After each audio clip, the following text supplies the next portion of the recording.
তো আমি কি বলেছিলাম গাইস আগের ভিডিওতে যে এরকমভাবে খেললে হার নিশ্চিত। সেই রকমই হয়েছে, দুটো ম্যাচ, দুটো বড় টিম এবং দুটো হার। সেই দুটো হার নিয়ে আমরা এই ভিডিওতে আলোচনা করব। তো welcome back guys, welcome back to my channel যার নাম স্পোর্টস হাব, যেখানে আমরা স্পোর্টস নিয়ে মাতব্বরি করি, ঠিক আছে।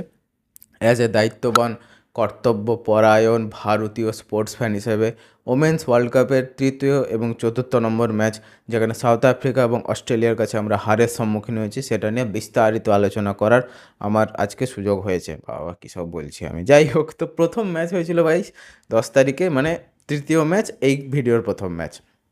সেখানে সাউথ আফ্রিকার এগেনস্টে মাত্র আমরা 251 করি।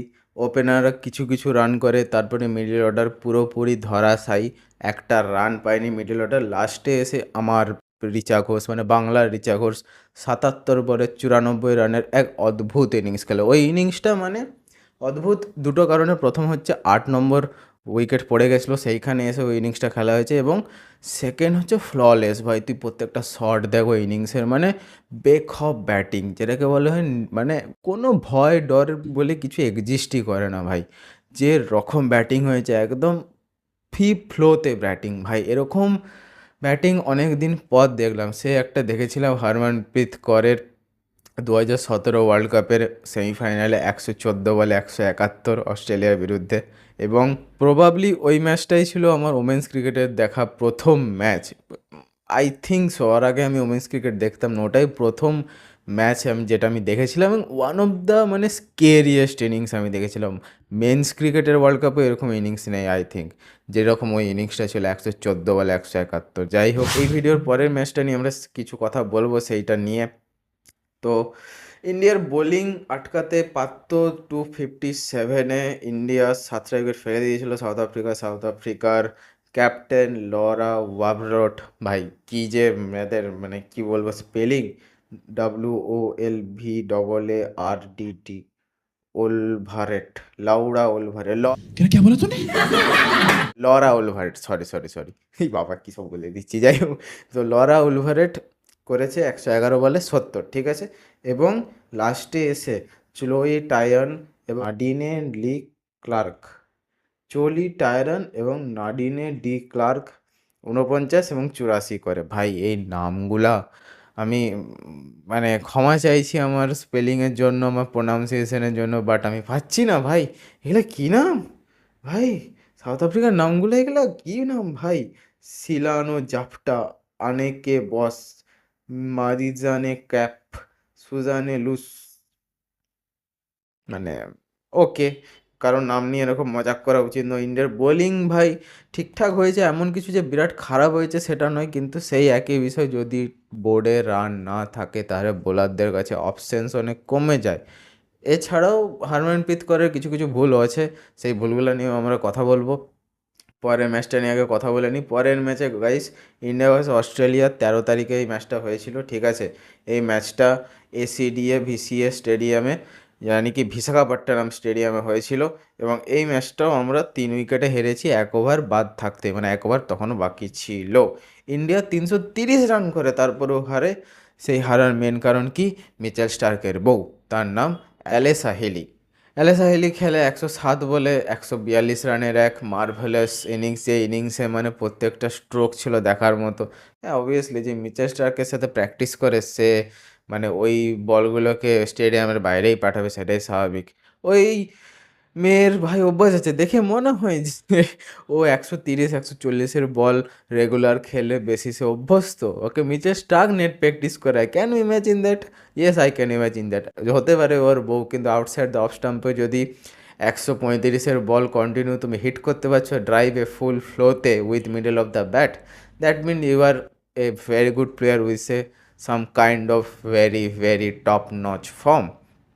সো অ্যালেসা হিলিকে দেখেই মনে হচ্ছিল ফর্মে তো আছেই, এবং ওর মনে মানে কিছু বাজছে না যে এইটা 100-র বল, 120-র বল, ওর 140-45-এর বল করলে তবে মনে হয় ওকে আটকানো যেত। এছাড়া লাস্টে ভাই এলিস পেরি উঠে গেছিলো, ঠিক আছে, লাস্টে নয়, এলিস পেরি উঠে গেছিলো, কিন্তু লাস্টে এসে সেই উইনিং সিক্সটা মারলো। ইন্ডিয়ার বোলিং যে খুব খারাপ হয়েছে সেটা আমি বলবো না। হ্যাঁ, না বলে আর কোথায় যাবো, ইন্ডিয়ার বোলিং খারাপ হয়েছে, সত্যিই সেই দিনে খারাপ হয়েছিল। এখানে ভাই হরমনপ্রীত কৌর 1 ওভার করেছে, যে 10 রান খেয়ে গেছিলো। শ্রীচারানি 3টে উইকেট নিয়েছে, কিন্তু বাকিরা ঠিকঠাক কিছুই করতে পারেনি। ক্রান্তি গৌড় আর স্নেহ রানা একদমই মানে রান তো দিয়েইছে, বরং উইকেটও পায়নি, দুজনেই ফ্লপ খেয়ে গেছে বেসিক্যালি।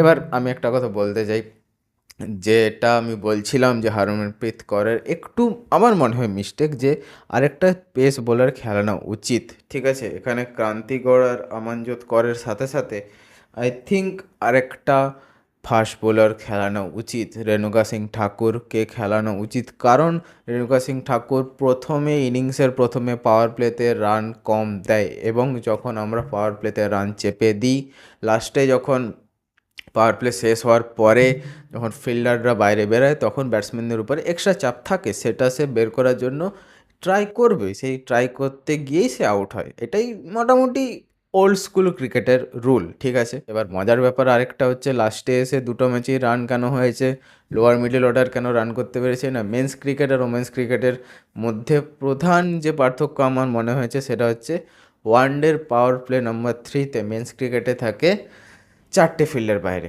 কিন্তু ওমেন্স ক্রিকেটে থাকে মাত্র 3টে ফিল্ডের বাইরে। সো ইউ ক্যান ইম্যাজিন কতটা গ্যাপ। সো ইউ ক্যান ইম্যাজিন যে কতটা জায়গা এক্সট্রা পাচ্ছে। নো ডাউট যে লাস্টে এসে প্লেয়াররা রান করেছে, সে অস্ট্রেলিয়া হোক, সে সাউথ আফ্রিকা হোক, বা যে কোনো টিম হোক, ঠিক আছে। রিচা ঘোষও রান করেছে, সেও 8 নম্বরে নেমেছে, 9 নম্বরে নেমেছে। তো লাস্টে এসে রান করার একটা সুযোগ থাকে। তো যদি তুমি না পাওয়ার প্লেতে বা 25 থেকে 35 নম্বর ওভারের মধ্যে তাদের মেরুদণ্ডকে ভেঙে দাও, তাহলে তোমার সমস্যা আছে। কারণ লাস্টে ভাই জায়গা পেয়ে যাবে, যদি একটা টপ অর্ডারের ব্যাটসম্যান কোনোভাবে ঠেকে যায়। এখানে অ্যালি সাহিলি থেকে গেছিলো, ওখানে রিচা ঘোষ কোনোভাবে নিচে চলে আসে বলে তাই। তো এরা যে কম্বিনেশনটা তৈরি করে, অপরদিকে একটা মোটামুটি ঠেকনাদার ব্যাটসম্যান যদি পেয়ে যায় ওরা, তাহলে ভাই এরা তো খিচে মারবে, এবং মেরেওছে, ম্যাচও বের করে দিত আমাদের রিচা ঘোষ, কিন্তু সেটা হলো না। সাউথ আফ্রিকা অস্ট্রেলিয়ার ব্যাটিং ফরমেশন এবং কি বলবো, ব্যাটিংয়ের ডেপথ এতটাই বেশি, যেটা নিয়েই আমার মেন কনসার্ন ছিল, এবং সেটাই হয়েছে, ঠিক আছে। লাস্টে এসে রান করেছে, ম্যাচ বের করে দিয়েছে। আর তুমি এক্সপেক্ট করতে পারো না যে 250 রান বোর্ডে রেখে এই রকম ওয়ানডে রুলসে তুমি জিততে পারবে। হ্যাঁ, অস্ট্রেলিয়ার সাথে বোলিং খারাপ হয়েছে, কিন্তু বাট ওখানে সিঙ্গেল হ্যান্ডেডলি একজনই ম্যাচটা বের করেছে। সো আই মিন অস্ট্রেলিয়ারটা আমি মেনে নিতে পারতাম, মেনে নিতে পারি। আর অস্ট্রেলিয়াটা মেনেও নিয়েছিলাম যে অস্ট্রেলিয়ার টিমের সাথে সম্ভব নয় যে কোয়ালিটি অস্ট্রেলিয়ার টিম ওমেন্স ক্রিকেটে এই মুহূর্তে আছে। হ্যাঁ, ইন্ডিয়ার টিম ভালো, ইন্ডিয়ার টিমে ওয়ার্ল্ড কাপ জেতার দাবিদার, but I mean reality is reality bro, কিছু করার নেই।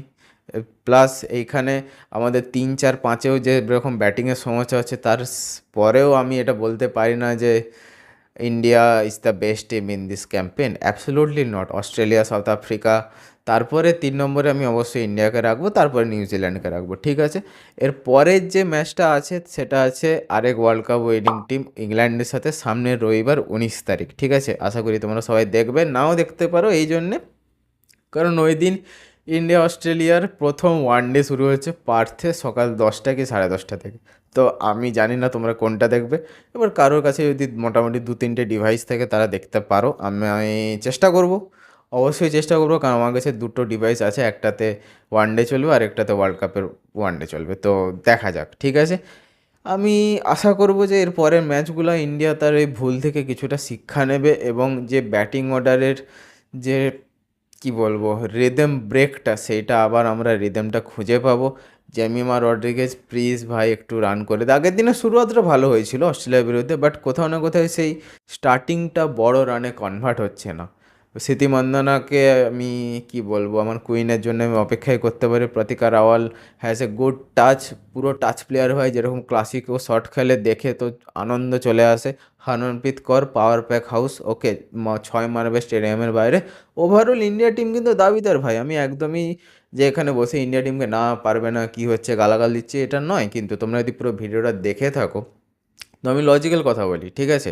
এবং তোমরা জানো যে ইন্ডিয়াতে ঢ্যামনামি মারা কন্টেন্টের অভাব নেই, আর লজিক্যাল কন্টেন্টের প্রচুর অভাব। তো আমি আশা করব এরপরে তোমরা আমার কন্টেন্টকে বুঝতে পারবে, বুঝতে পারছো। আমি আস্তে আস্তে দেখতে পাচ্ছি তোমরা ভিউজ দিচ্ছ, ঠিক আছে। এই নয় যে তোমরা ভিউজ দিচ্ছ না। লাইক সাবস্ক্রাইবও করে যাও, তাহলে একটু মোটিভেশন বাড়ে। তাহলে কি বলো তো, আরও নতুন নতুন ভিডিও করার ইচ্ছে জাগে, নতুন টপিক, নতুন ডিটেলিং, অ্যানালাইসিস, অনেক রকম ভিডিও আমার ভাবা আছে, ঠিক আছে? আস্তে আস্তে আনবো। আর যদি এই ভিডিওটা ভালো লেগে থাকে, আগেই বলে দিয়েছি, লাইক করে দিও, চ্যানেলকে সাবস্ক্রাইব করে দিও। তাহলে কী বারে বলে দিয়েছি, সেটা লিখে যাও কমেন্টে। এবং তার সাথে সাথে আমি আসছি এটাকে তাড়াতাড়ি এডিট করে, বেশিক্ষণ নেবো না, একটু আধটু এডিট আছে, হ্যাঁ মানছি এটা একটু এডিট আছে, এডিটটাও কেমন লাগে আমার সেটাও আমাকে কমেন্ট করে দিও।